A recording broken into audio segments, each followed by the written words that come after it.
Hello, welcome to Nonfictionality. This is a review of The Light Eaters by Zoe Schlanger.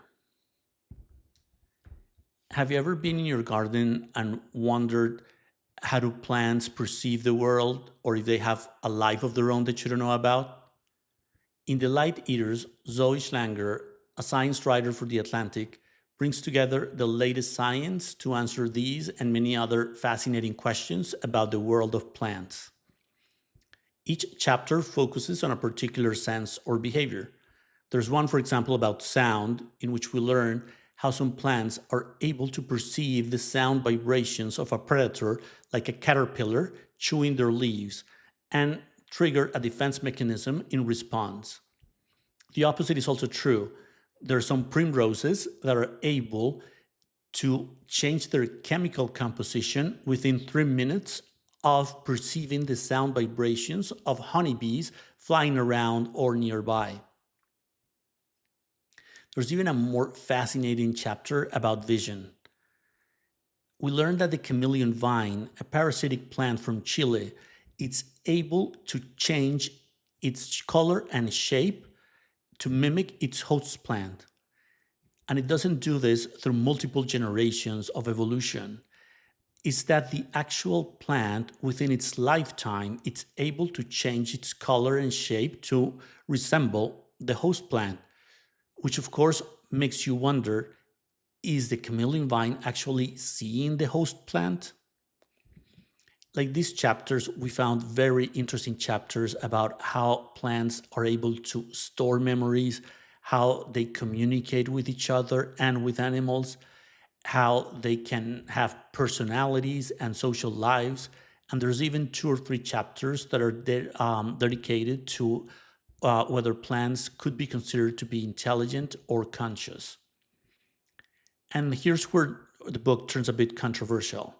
You might be thinking, okay, all this talk about plants having personalities, storing memories, being intelligent, isn't this anthropomorphizing plants? Schlanger doesn't shy away from the controversy, particularly regarding intelligence. She kind of turns the argument on its head.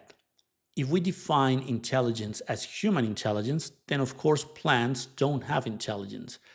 But if we use a broader definition of intelligence, as for example, the ability to perceive the environment and to react to it and solve problems that are presented by our environment, then the answer is yes, plants could be considered intelligent.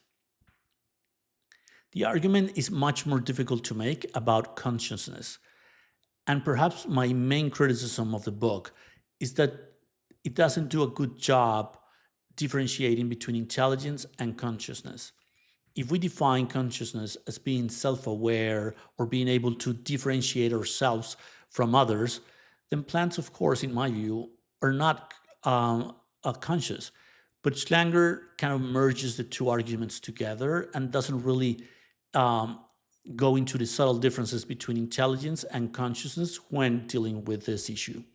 Nonetheless, the discussions are very interesting and worth reading.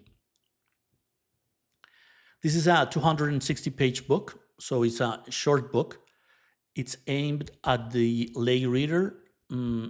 This was my night read, so I read it before bed and when I was most tired, and I found it very easy to read.